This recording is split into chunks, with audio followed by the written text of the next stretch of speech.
اب میں اپنے اس تقریری مقابلے کے آخری مقرر کو دعوت دینے جا رہا ہوں، ایسی شخصیت کہ جو کسی تعارف کا محتاج نہیں، بلکہ میں تو کہا کرتا ہوں کہ انہوں نے خطابت کے میدان میں اتنی عرق ریزی کی ہے اور میں یہ الفاظ کہنے پر مجبور ہو چکا ہوں کہ منزل کی تمنا ہے تو کر جہد مسلسل، منزل کی تمنا ہے تو کر جہد مسلسل، خیرات میں کہاں ملتا ہے جبہ و دستار۔ میری مراد، میرے جامعہ کا فخر، میرے جامعہ کا ناز، محترم جناب حضرت مولانا عبد الرحمن شاکر صاحب حفظہ اللہ تعالی کہ وہ تشریف لائیں اور اپنے خوبصورت انداز میں دفاع صحابہ اور عظمت صحابہ کے عنوان سے آپ احباب سے ہم کلام ہو۔ محترم جناب عبد الرحمن شاکر صاحب۔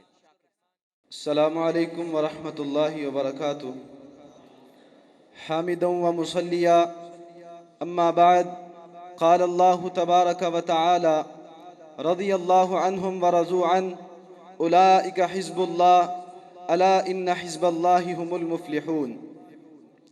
جانثاران احمد وہ حق کا نشان، جانثاران احمد وہ حق کا نشان، ان کی عظمت پہ قرآن گواہ ہو گیا۔ مرتبہ کون سمجھے گا اصحاب کا، جن سے دنیا میں راضی خدا ہو گیا۔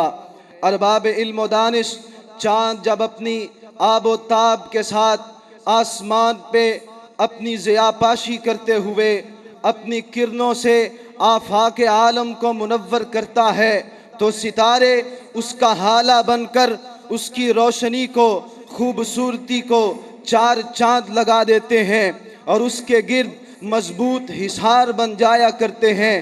اسی طرح آسمان نبوت کے ماہ تمام جناب محمد الرسول اللہ صلی اللہ علیہ وسلم کے گرد رب ارض و سما نے صحابہ کرام جیسے نفوس قدسیہ کو حالہ بنایا، جن اصحاب کرام نے ماہ تمام کی نبوت کی کرنوں کو اطراف عالم میں پھیلایا اور آپ کے گرد مضبوط حصار بن کر دکھایا۔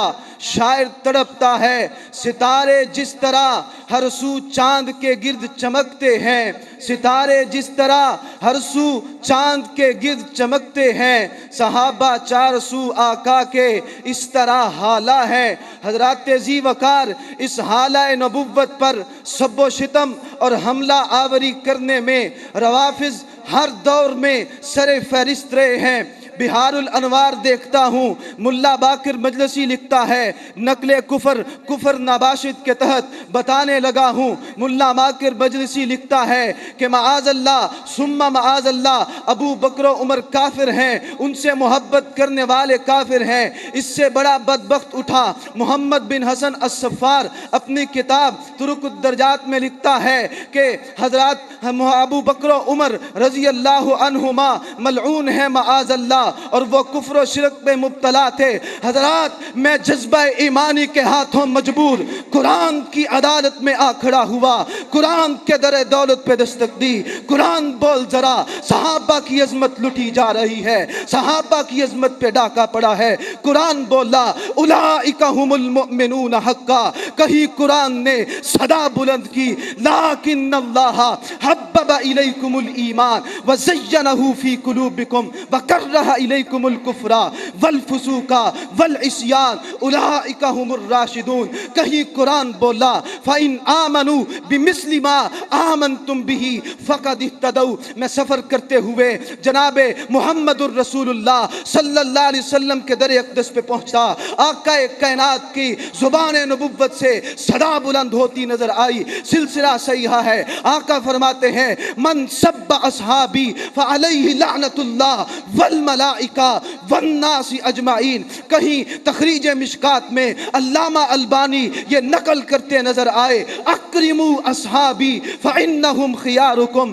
کہیں سلسلہ صحیحہ میں آقا کا فرمان نظر آیا اذا ذکر اصحابی فامسکوا۔ حضرات میں نے ہمت سے کام لیتے ہوئے سلف کے در دولت پہ دستک دی، سلف پکار اٹھے۔ شیخ الاسلام ابن تیمیہ منہاج السنہ میں فرماتے نظر آئے فضلت الیہود الیہود والنصارى علی الرافضۃ بخصلتین، اور یہ رافضی صحابہ کی عظمت پہ زبان کھولنے والے یہ تو یہود و نصارہ سے بھی بدتر ہیں۔ سئلت الیہود، سئلت الیہود، یہود سے پوچھا گیا من خیر اہل ملتکم، قالوا اصحاب موسیٰ، کہ اصحاب موسیٰ سب سے بہتر ہیں۔ وسئلت النصارى من خیر اہل ملتکم، قالوا حواری عیسیٰ، اور وسئلت الرافضۃ من شر اہل ملتکم، قالوا اصحاب محمد۔ ان بدبختوں نے کائنات سے سب سے برے صحابہ کو قرار دیا۔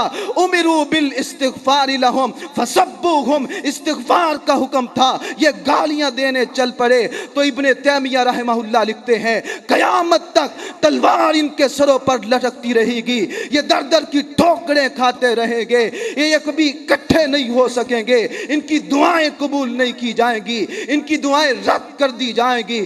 کلما اوقدوا نارا للحرب اطفأها اللہ۔ آگے بڑھیے، امام مالک رحمہ اللہ فرماتے نظر آئے شرح اعتقاد اہل السنہ میں کان السلف یعلمون اولادہم حب ابی بکر و عمر کما یعلمون السورۃ من القرآن۔ پھر کہنے دیجئے صحابہ ماہ بطحہ کے درخشندہ ستارے ہیں، صحابی سبھی اصحاب راہ خلد کے روشن مینارے ہیں، خدا نے بارہا ان کو بشارت دی ہے جنت کی، گواہی کے لیے موجود قرآن کے سپارے ہیں۔ حضرات غیر تو غیر رہے، اپنوں میں سے بھی بعض نے خلافت و ملوکیت لکھ کر اپنا علمی رعب و دبدبہ ثابت کرنے کی کوشش کی۔ تو حلیۃ الاولیاء میں ابن مسعود رضی اللہ تعالیٰ عنہ کا فرمان مجھے ان کا ناطقہ بند کرنے کے لیے کافی و شافی نظر آیا۔ اولئک اصحاب محمد کانوا افضل هذه الامہ وَأَبَرَّهَا قُلُوبًا وَأَعْمَقَهَا عِلْمًا وَأَقَلَّهَا تَكَلُّفًا فَاعْرِفُوا لَهُمْ فَضْلَهُمْ۔ صحابہ کی عظمت پہچانو، صحابہ کی عزت کو جانو، ان کے آثار کی پیروی کرو، ان کے قدموں کی پیروی کرو اور ان کی عزت کرو جس طرح عزت کرنے کا حق ہے۔ فَإِنَّهُمْ كَانُوا عَلَى الْهُدَى الْمُسْتَقِيمِ۔ حضرات یہ سب کچھ بیان کرنے کے بعد نتیجہ یہ نکلا صحابہ کا دفاع رب کا طریقہ ہے، صحابہ کا دفاع پیغمبر کی سنت ہے، ہم رب کے طریقے پہ عمل کریں گے، پیغمبر کی سنت کو سینے لگاتے ہوئے دفاع صحابہ پہ زندگی نچھاور کر جائیں گے۔ صحابہ کا دفاع صحابہ نے کیا، ہم صحابہ کی سنت پہ عمل کرتے ہوئے کٹ جائیں گے صحابہ کی عظمت پر، یہ کہتے جئیں گے، یہ کہتے مریں گے صحابہ کا دفاع ہر دم ہم کریں گے، صحابہ کا ہر دم دفاع ہم کریں گے، کہ مر بھی گئے باخدا ہم کریں گے۔ نبی سے وفائیں ہیں کی ہر جگہ پر، نبی سے ہیں لی دعائیں ہر جگہ پر، کہ یہ جان ہم ان پہ فدا ہم کریں گے، کہ مر جائیں گے باخدا ہم کریں گے۔ وآخر دعوانا الحمدللہ۔